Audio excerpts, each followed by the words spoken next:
Hi guys, అందరికి కూడా good morning. ఇవాళ వీడియోలో ఏంటంటే ఏపీపీఎస్సీ నుంచి అయితే జాబ్ నోటిఫికేషన్ అనేది అయితే రిలీజ్ అయింది. సో మనకు రిలీజ్ అయింది వచ్చేసరికి అసిస్టెంట్ ఎగ్జిక్యూటివ్ ఇంజనీర్ సివిల్ అని అయితే ఇవ్వడం జరిగింది.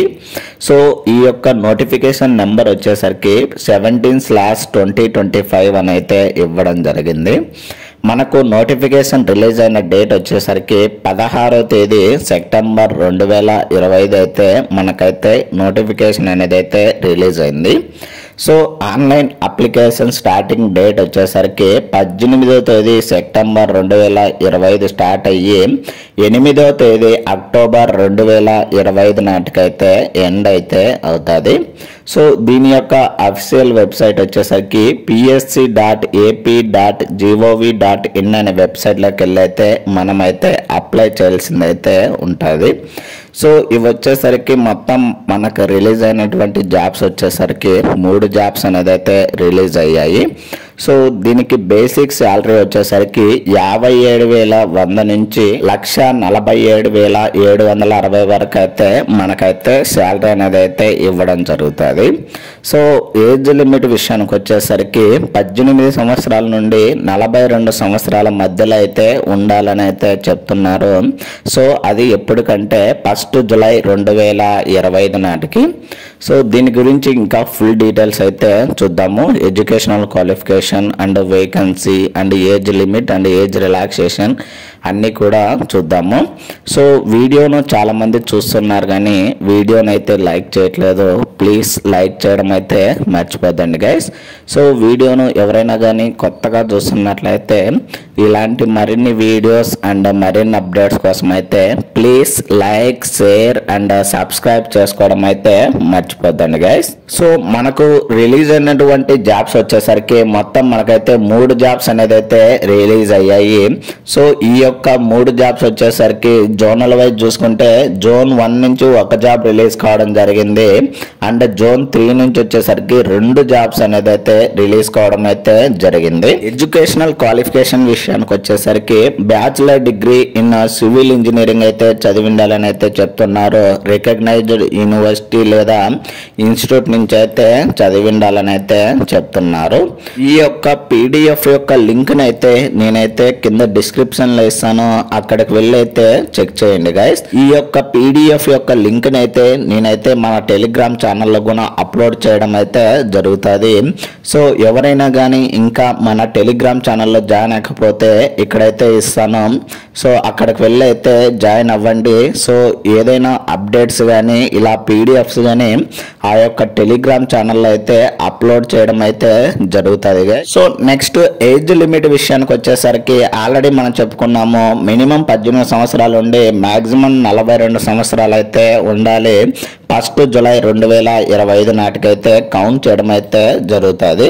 సో నెక్స్ట్ ఏజ్ రిలాక్సేషన్ విషయానికి వచ్చేసరికి ఎవరైతే SC, ST, BC and EWS candidates ఉంటారో వాళ్ళకు వచ్చేసరికి 5 years ఏజ్ రిలాక్సేషన్ అయితే ఇవ్వడం జరిగింది. అండ్ నెక్స్ట్ వచ్చేసరికి ఎవరైతే ఫిజికల్లీ హ్యాండిక్యాప్డ్ క్యాండిడేట్స్ ఉంటారో వాళ్ళకు వచ్చేసరికి 10 years అయితే ఏజ్ రిలాక్సేషన్ అయితే ఇవ్వడం జరిగింది. అండ్ నెక్స్ట్ వచ్చేసరికి ఇక్కడ ఎక్స్ సర్వీస్ మ్యాన్ వాళ్ళకైతే ఇవ్వడం అయితే జరిగింది. అండ్ అదర్ కేటగిరీకి కూడా ఇవ్వడం అయితే జరిగిందండి. నెక్స్ట్ అప్లికేషన్ ఫీజు విషయానికి వచ్చేసరికి మనకైతే అప్లికేషన్ ప్రాసెస్ ఫీజు వచ్చేసరికి 250 రూపాయలు అయితే అప్లికేషన్ ప్రాసెస్ ఫీజు అయితే తీసుకుంటున్నారు. అండ్ ఎగ్జామినేషన్ ఫీజు వచ్చేసరికి 120 రూపాయలు అయితే తీసుకోవడం జరుగుతుంది. సో టోటల్గా మనకైతే 370 రూపాయలు అయితే పేమెంట్ చేయాల్సిందైతే ఉంటుంది. అండ్ ఎవరైతే SC, ST, BC, physically handicapped and ex service man వాళ్ళు ఉంటారో వాళ్ళకు వచ్చేసరికి ఈ యొక్క ఎగ్జామినేషన్ ఫీజు అయినటువంటి 120 రూపాయలు అయితే ఎగ్జాంప్టెడ్ అని అయితే ఇవ్వడం జరిగింది. అంటే మనమైతే కట్టాల్సిన అవసరం అయితే ఉండదు. సో మనం ఓన్లీ ఈ యొక్క ప్రాసెసింగ్ ఫీజు అనేది అయితే కట్టాల్సింది ఉంటుంది 250 రూపాయలు. అండ్ ఎవరైతే ఓసీ క్యాండిడేట్స్ ఉంటారో వాళ్ళు వచ్చేసరికి ఈ యొక్క examination fee and processing fee 2 కలిపి కట్టాల్సింది ఉంటుంది. సో టోటల్గా 370 రూపాయలు అయితే వీళ్ళైతే పేమెంట్ అయితే చేయాల్సింది అయితే ఉంటుంది. సో ఈ యొక్క పేమెంట్ వచ్చేసరికి net banking, credit card or debit card ద్వారా కూడా మనం అయితే పేమెంట్ అనేది అయితే చేయొచ్చు. సో ఈ యొక్క పేమెంట్ అనేది ఏంటంటే వన్స్ పేమెంట్ చేసిన తర్వాత నాన్ రీఫండబుల్ అని అయితే క్లియర్గా అయితే చెప్పడం అయితే జరుగుతుంది.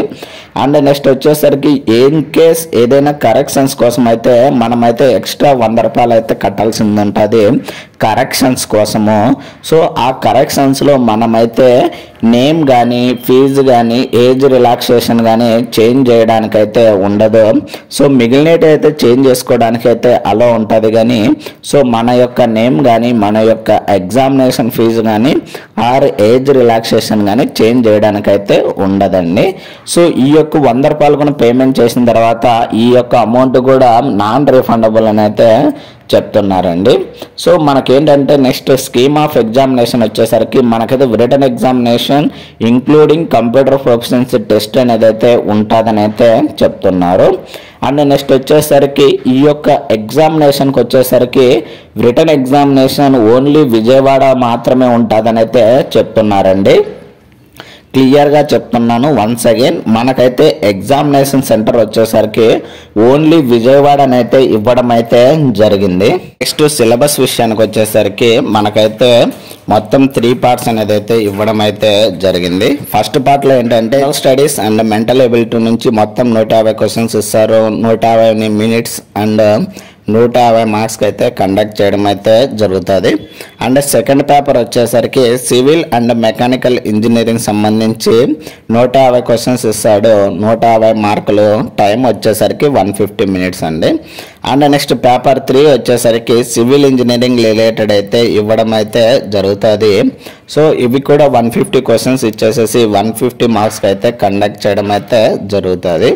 సో టోటల్గా మనకేంటంటే 450 మార్కులకైతే ఎగ్జామ్ కండక్ట్ చేసి 450 క్వశ్చన్స్ ఇస్తారు. టైం వచ్చేసరికి 450 మినిట్స్ అయితే కండక్ట్ చేయడం అయితే జరుగుతుంది. అండ్ నెక్స్ట్ వచ్చేసరికి నెగిటివ్ మార్కింగ్ విషయానికి వచ్చేసరికి 1/3 అయితే నెగిటివ్ మార్కింగ్ అనేది అయితే ఉంటుంది. సో ఇది సిలబస్ విషయానికి సంబంధించి ఫుల్ డీటెయిల్స్ అయితే. సో ఇది ఇవాళ వీడియోలో గైస్ ఏపీపీఎస్సికి సంబంధించి ఫుల్ వీడియో అయితే. సో ఇలాంటి మరిన్ని వీడియోస్ అండ్ మరిన్ని అప్డేట్స్ కోసం అయితే please like, share and subscribe చేసుకోవడం అయితే మర్చిపోద్దండి guys. Thank you for watching.